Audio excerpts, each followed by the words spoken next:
Awesome. All right, so we are joined from Roseville, California, right there outside of Sacramento by V Taybron, graduate of Clark Atlanta University, AI expert, Wi-Fi expert, really leading the way for young ladies in tech. We're so glad to have you with us today. I've got a room full here with us at Velma Jackson High School. It's our computer science engineering class, and we're recording this for all of our friends at Madison County Schools and our YouTube channel. So we thank you so much for joining us all the way out from the West Coast today. Thank you so much for having me. I'm excited to be here with all of you. All right. So before we jump into all the things tech that you do and some of the trends that you're seeing and really pushing, graduate of Clark Atlanta University, great HBCU there in Atlanta. So, but you're originally from San Francisco, so you came across the country to attend Clark Atlanta. So tell us about that because Yes. that's not only that a big step, but tell us about your HBCU experience. We got a lot of good ones here in Mississippi. So I'm originally from San Francisco, California, and I'm an only child. So I wanted to go away to college, and I found Clark Atlanta University. I applied to all the schools that were away, by the way. I didn't apply to anything in state. And so I got into a few schools, and Clark Atlanta was kind of shocking for me because San Francisco is so multicultural. People look at TV and they're like, oh, these guys just drive on cable cars every day, or they're like hippies laying in the middle of the street, like all these things that people think about San Francisco. And some of it is true and some of it isn't, but it is a hustling, bustling city. I say San Francisco is like a smaller New York, and it's like we picked up the broom and swept a little bit because New York is pretty dirty. So imagine New York if someone gave it a bath, then you'd have San Francisco. So my Clark Atlanta University experience was it was loud, it was passionate, it was bustling, it was all of these things that I wasn't used to seeing in San Francisco. But most of all, I got to see very educated Black people who looked like me, even in the city of Atlanta. I'll go to the dermatologist. My dermatologist was Black. My dentist was Black. If I went to the gym, everyone there working out in this city was Black. So it was very empowering, and it made me feel like I could actually do anything, and I needed to see that. So, very grateful for that experience. It was fun. I would say I had a little too much fun. I pledged Zeta Phi Beta Sorority Incorporated, which was a beautiful experience. And yeah, I can't say enough of amazing things about Clark. I majored in psychology. At one point, I thought I wanted to be a psychiatrist and did a neuroscience program over at Emory University. And although I learned a lot and it was amazing, I realized I didn't want to spend the rest of my life uh, listening to someone lay on the couch and talk about their problems. So that's what made me change, but still, ended up kind of in the sciences through technology and what I'm doing now. Yeah, and I think it's important that that human interaction skill is still so important when it comes to tech because Mhm. obviously more of these companies are gearing at looking for tech people, but at the end of the day, you got to have some type of customer service, and we'll come back to that. So you did make a big pivot. You Yeah. got out of that, and you've written about it and been very open about it. You changed completely, and I've really gotten into the IT AI writing, a lot of cool stuff tech. So before we talk about what that is, tell us Mhm. why you did that because that's a big change. It was actually an accident. I kind of was recruited into it, and I'll explain that. But when I was in Atlanta, I actually owned a bakery called Savor V, and I used to bake and design cakes for celebrities. So bigger jump than you think. So while I was, marketing, I was a one woman show, which is really hard to scale my business because I was doing all the baking, but then I was doing all the marketing and finding customers and all the customer service. And it just began to be too much to where I burned out because I didn't have the proper resources to scale the business. So while I was doing that, I was playing around on LinkedIn and someone reached out to me from Wells Fargo and said, hey, I've been following you for a long time. I look at your post on Facebook. You're actually really, really funny. Um, And I think you can do something with that. You're a really great writer. And I had always been writing, but I always saw writing as like the whole starving artist thing, kind of how I thought about painters, oh, you paint, but a lot of painters don't really make money. And she was like, no, you can make money from it. It's called technical writing. I was like, I don't even know what that is. And she was like, that's totally fine. I'm a recruiter. I'm gonna introduce you to our client anyway, and I'm gonna prep you for it. So I had no idea what technical writing was, had never heard of it. And she prepped me for the interview. While I was on the interview, I honestly was just regurgitating the things that she had taught me. And she was like, it's fine because once you get in, they'll train you. And so I learned that a lot of corporations will train you for the job, even if you have no background. If they like you and you seem easy to work with, you seem like you're an excellent listener, they will train you for the job. So I got into Wells Fargo as a technical writer. And basically, what would happen is it's this big portal that they call Jira. And all of these words and content come floating into Jira, anything from mortgage language to if you overdrafted your account, all sorts of anything banking would come into this portal. And the team of us, there are a lot of other writers, would have to look at it and edit it and make sure that anyone could understand it. If they're talking about they made their mortgage payment and something was wrong, I would have to rewrite that and explain it to them on an eighth grade level, a level that anyone could understand so that banking is not complicated. Although banking and finance is complicated to pretty much everyone, I had to, I don't want to use the words dumb it down, but, make it easier to digest for the customers. I was quickly promoted to a senior technical writer, and I had several writers under me. And from there, I got recruited. So let me back up. Technical writing is like if you go buy a TV from Walmart, right? And you just start plugging it in and you're like, I didn't connect all these cords right. There's this little manual that no one wants to open up and read. And when you read it, there's all this tiny writing and it tells you what to do. That is considered technical writing. That is technical documentation. When you started a job and they give you that thick employee manual that you sign at the back and you probably only read the first couple pages and the last couple pages. That is technical writing. It is kind of the stuff that people consider to be boring that save companies from lawsuits. It's like, oh, it was in the manual. Now, if you read it, you read it. But people get paid a lot of money from that. So that is what technical writing is, just so you understand. So from there, I got recruited by another company called Tricentis. They specialize in self-healing AI. And I came on as their content marketing manager and managed their global webinar program. So what we're doing right now could be considered a webinar. We're on the web together. You're in a totally different location. I'm in California. And we have this webinar that everyone can have access to, your classroom, people on YouTube. And so I managed that program for them by interviewing software developers about AI and the things that they were creating and what self-healing AI is. And we packaged it and put it in a platform like this and shopped it to numerous corporations that would then buy it. So yeah, I kind of fell into this space. It was not a plan. I absolutely love it. I've been going down the rabbit hole for sure. But yeah, that's how I got into AI through just being basically a good writer. Yeah, and on top of that, since you've gotten into it, you've achieved some certifications, which in the tech world, and every field isn't the same, but I've heard tech people say out of their own mouth, if people can get the certifications, they can work in the tech industry. You don't necessarily have to go the college route.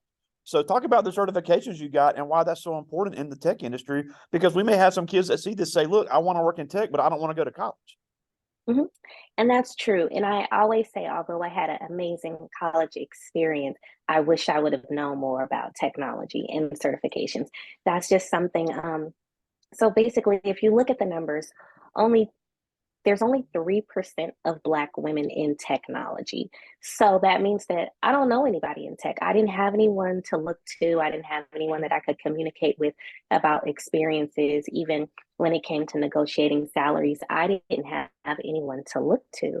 So, with that being said, I had to kind of learn everything on my own from going on YouTube, from DMing people on Instagram and Facebook and finding some people there, which honestly were mostly men because I couldn't find a lot of women. So with that, um, it's been a very like exciting time and exciting space. So a lot of these jobs, when you actually get there and they start training you, if you show a real interest, they will pay for your certifications. A lot of these corporations are already subscribed to Google Cloud services or all these different things, and they will give you access to that portal and you can learn while you're on the job. So that's what I've been doing in my current position. I'm currently working as an AI writing analyst and taking all of the certifications that my job will allow me to take. Sometimes we could do it on the clock, sometimes we can. It just depends. But since then, I've gotten machine learning certification from Google. I've gotten, ethical responsibility from Google. Just I've gotten about 4 or 5. I'd have to go back on my LinkedIn. I kind of have a machine mind, so I kind of just go through and do it. I'm like, oh, I'm finished. So I have to go back and look. But you can. The point is, you can get those certifications, and the reason why people you can do that in this field is because technology is advancing every day. Every day that you look at the news or you go to your inbox, something is changing in the financial world and in the tech world and in the healthcare industry. So that means that they may not have time for you to spend those 4 years in a university. By the time you get done, if you're not already keeping up with the trends of certifications, things would have probably changed. That computer science book is probably something totally different 4 years later with what's actually happening with technology, and they don't have enough bodies to fill the roles. If you do your own research, there's about 700,000 vacant technology jobs right now that they need people to fill those seats and learn these programs. So I would always say, like, for example, one of the clients I'm working with now has all of his certifications in cybersecurity, but there's a specific program that he just likes working in. So I said, learn that program as best you can in and out, and then research the companies that are using that program and then apply to those companies. So it's still about doing what you love. At heart, I love to write. I'm always going to be a writer. And I just found a unique way to make money from that through technology. Yeah, and I think that's important. And I don't want anybody to think I'm discouraging people to go to college, because Right, obviously, if right. it's a you need to go. But technology just has so many entry points, especially Mhm. now through the military, with the Space Force and Air Force, with the with the high tech things they're dealing with. And then, like you said, kids that have the certification, Mississippi has a great community college program where they can get a 1 year certification and immediately start working in the field. And like you just said, Oh, a lot wow. of these companies will train you, and you can advance Hmm. as you go. And all you did was spend a year at a community college. So I Hmm. really encourage everybody to find their fit and find what's best for them after high school, because we need people to get into this. And that's what I want to talk Right. about next, is that, you know, a lot of kids, with my grandparents, your grandparents, even our parents, the jobs that Hmm. they had and that we've seen, they're going to change. We hear on the news all the time, AI is going to take our jobs away. That's not necessarily true. The Right. jobs are going to be there, but the job skills are going to change. You're going to need Absolutely. people, even if you don't have a certification in AI or IT. Even here, we have a huge Nissan plant here in Mississippi, and they have more and more robotic skills they need every day. Because Hmm. even though they do need people that also have robots that are doing things that humans can't do, we need people to operate these. We need people to learn these Right. skills. Absolutely. That's what I keep saying. You see a lot of fear mongering going on. You see the headline, and this AI program is taking over, these different jobs. And so for me, I try to always think in a very logical stream. Well, if that's the case, then someone created the program and someone needs to operate that program. So your focus should be learning the program, because someone's now going to have to do that job. So whether people like it or not, things are changing and technology is advancing, and I just want to be on the right side of history. So that's my thought process with it. Yeah, now, and before I get to the students' questions, let's talk about the Wi-Fi lifestyle. Something we hear about. Something else we hear on TV all the time is the work from home trend, the remote work, Hmm. and after COVID, especially, that has become a reality in some cases. But Hmm. I think it's just a matter of raising awareness of how all that works. So talk about the Wi-Fi lifestyle. So I named it that for obvious reasons, marketing. Everyone wants to, work from the beach and be fabulous in their bikinis and all this Instagram stuff and everything. And you can have a Wi-Fi lifestyle, but you have to create that, right? And so I am an advocate for remote work. I have been a remote worker even when I had my ghost kitchen for the bakery. I've been working remotely for about 12 years now. Wow. So before COVID was a thing. So when everything was like shutting down, I'm like, oh, I probably hadn't been outside in 3 days anyway. So I've been in the house in my own little bubble and world. And so the Wi-Fi lifestyle is helping people who want to shift into technology, who know nothing about it or maybe scared of it, don't know where to go, are interested in AI maybe, or, cybersecurity or writing or whatever you're interested in.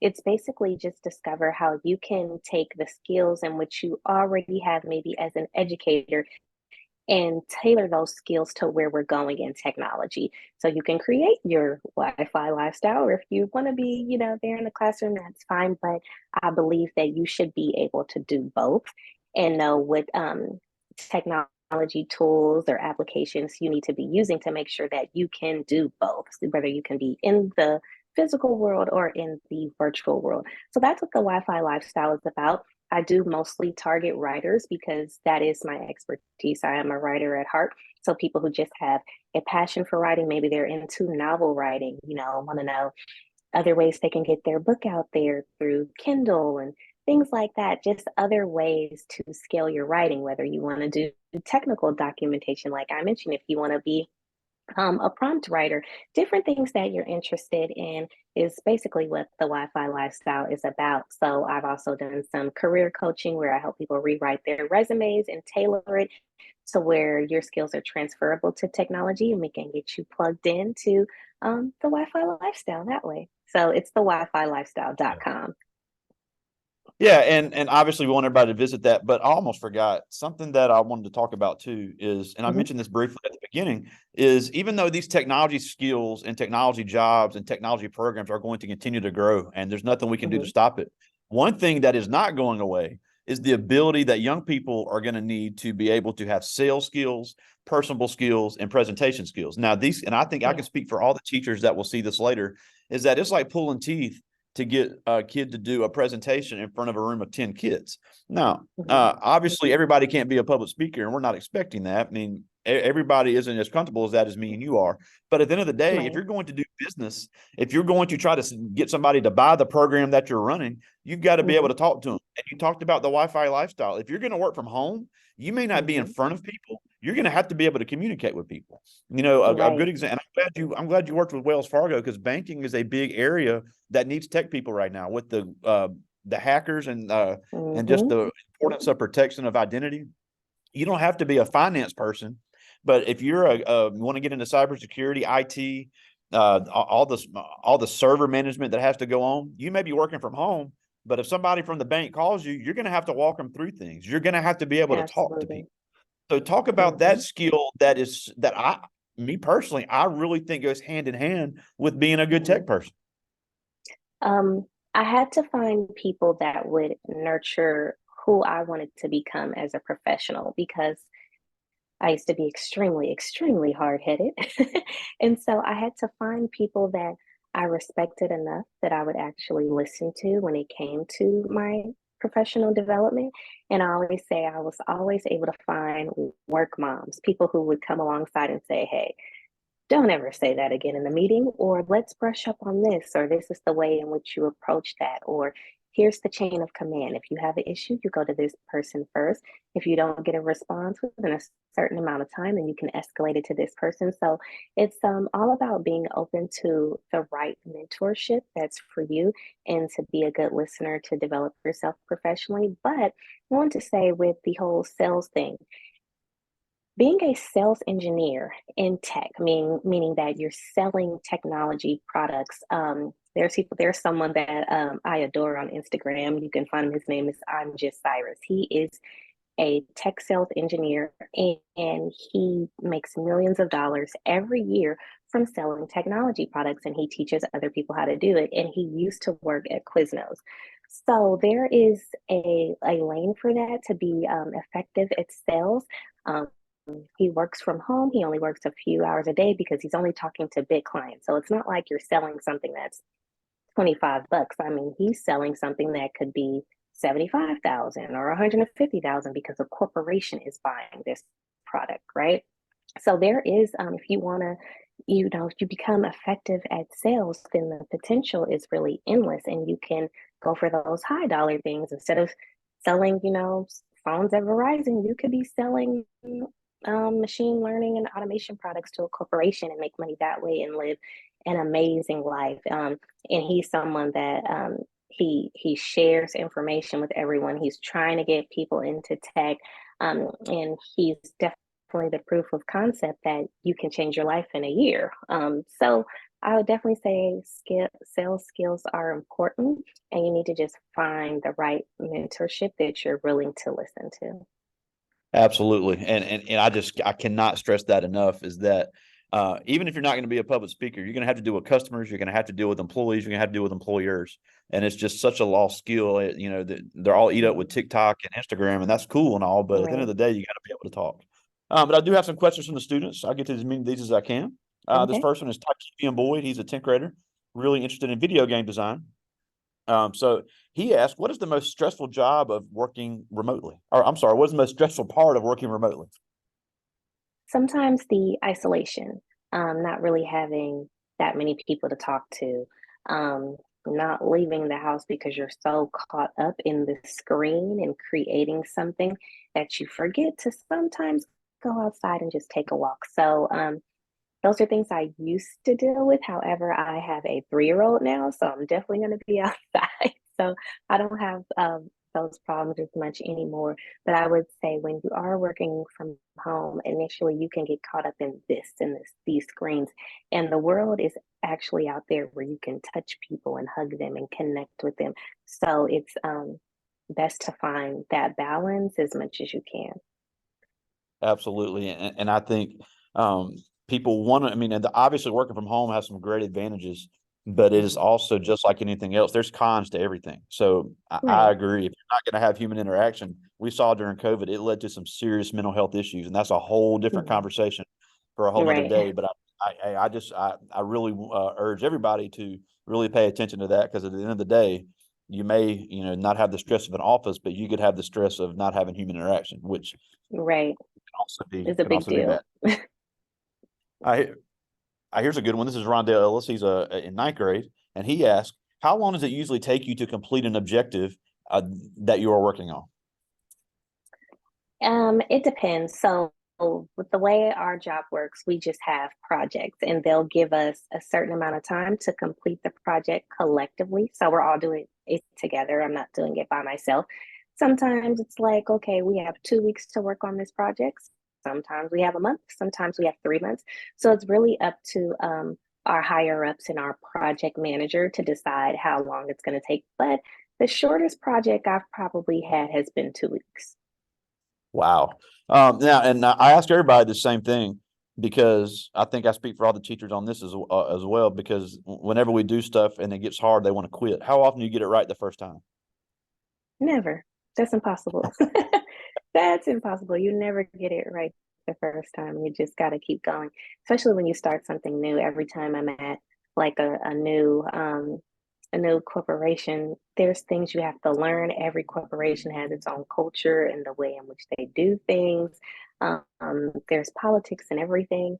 So you just kind of have to learn how to navigate the waters. And you never get it right the first time because you're learning. Yeah, I agree. I'm glad everybody's saying the same thing. This is Michael Yeah. Sherrill. He's a sophomore. He's one of our football players here, and he asked, "What drew you to tech after you changed your mind from psychology?" Because I just didn't want to listen to people's problems all day, which is a really big bulk of psychology.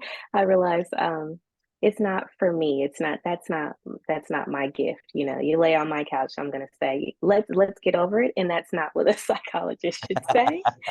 So technology supports who I am as a person and my overall personality. I really like to like get things done. If you tell me, we're going to do this, and I'm like, okay, well, what's the deadline? I'm very deadline driven. So mental health does not work like that. You need time to, develop people and help them discover, their different areas where their weaknesses are and speak life into them. And so I wouldn't have made a good psychologist. But that's actually a good point, because not only in psychology, but we've had a couple of health informatics guests where Mhm, people want to work in the medical field, but they're like, I don't like dealing with the bodily fluids and touching people. mhm. The medical technology, health informatics, a lot of people are making the argument that they're just as important as the patient care people because of all the Right. records and all the new technology on the test. So if you want to get into fields like this, and psychology would be the same way, but you don't want to be the Mhm. person that's there with the interaction, there's Right. all these technology advances, especially when it comes to mental health, are needed, and we need good young people to get into this and start developing these things. Mhm. I would say if I would have taken the route of psychology, I would have been an evaluator, like the person who poured over the paperwork, maybe the person that the psychologists were reporting their cases to. I would have been that person in the background. Absolutely. And that's fine. And everybody doesn't have to be on the front line. You can make a big Right. difference, make a really good living being in the background. So I think that's important. Absolutely. You don't have to do only what you see. There's a lot of people that have to get through before it gets to the finished product. I just got one more. This is Krishan Okay. Smith. He's a sophomore, another one of our football players here, and he asked, as a woman or as a Black woman, what are some of the obstacles you faced in a field that does not have a lot of people like you? So one of the things, and these other Black women that I talk to from time to time, that are in technology, is that we are always the only Black woman on the team. There's 3% Black women, but there's only 6% of women in technology. So there's not a lot of women either. So that means that on most of the teams that I've been on, especially if I've been in charge, it's nothing but men, mostly white men. Sometimes just with men, you have the male ego, as we all know about, and sometimes when you have 10 men that are reporting to you, they feel like, why is this lady, let alone this Black lady, my boss, why am I reporting to her? So those are things that you have to navigate and deal with. And like I said, every company and corporation is different. So that's one battle, again, with being the only Black woman mostly on the team. Sometimes the last two companies I worked with, I was the only Black woman in the company, period. There were no other Black women.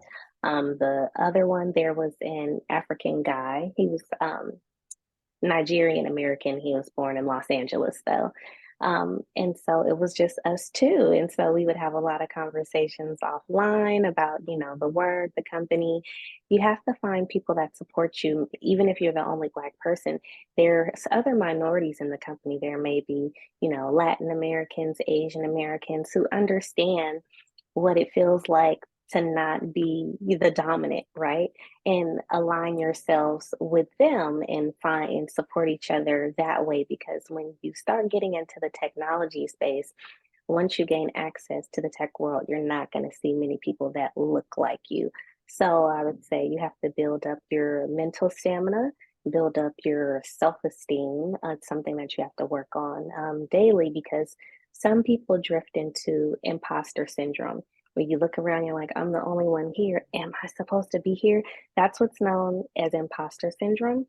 And if you start to think those thoughts, then you will start to think that you're not supposed to be there. But the fact that you were chosen and you're a unicorn means that someone took a chance on you. They saw the greatness in you and that you can do so much more. That's awesome. Well, we're almost out of time, and we thank you so much for joining us this morning. But before we go, you said yourself that there's not a lot of minorities in tech. There's not a lot of women, so there needs to be diversity. And then on top of that, if somebody chooses to get into this, I don't care who you are, you're going to have obstacles. You're going to face Mm-hmm. difficulties. You grew up as a Black woman in America. You faced obstacles that these kids are going to face, and Mm-hmm. and even if they don't get into tech, if they're going to be successful, they're going to have to overcome things. So what can Mm-hmm. they do to start preparing themselves mentally to overcome those obstacles when they face them? One thing that that's my greatest weapon is knowledge, right? I'm always reading something all the time. I don't stick to certain genres. It may be self-help, it may be right now.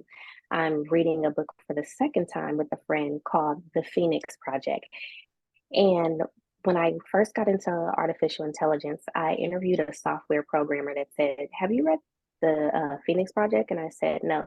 He said, "You need to read it. Basically, it's a novel of computer science, and it's basically like the equivalent to a 4-year computer science degree." He said, "Everything I learned with my computer science degree, you read this novel cover to cover, you will understand everything that I learned and how developmental operations works within a corporation." And so I quickly grabbed that book. I'm reading it again for the second time. Um, it's wonderful. So the point is that no one can fight you on what you know. If you know it, and that's it. Learn as much as you possibly can, especially when it comes to technology. There's always going to be new and emerging technologies. The way I stay on top of my game is going through all the Google courses. A lot of them are free. If you go on Google Digital Garage, you guys can sign up and start on that today and start looking at those courses. They have, Coursera, there's LinkedIn Learning, there's all types of courses that you can get into and start learning this stuff. So, knowledge is your greatest weapon. Absolutely. Now, before we go, tell us again the Wi-Fi lifestyle. You can find me at the Wi-Fi Basically, if you have a love and a passion for writing, or if you just are a little unsettled about tech and don't know how your current skills transfer, then the community of the Wi-Fi is for you. And I would love to see you there. You could send me an email. I answer my own emails. I'm not one of those weird people. I'm not Beyonce. So you can email me and I will respond to you. Love it. Well, thanks so much for joining us. V Taybron, all the way from Roseville, California. We thank you so much for joining us today. Thank you so much for having me. You guys take care. I talk to you soon, my friend. Bye.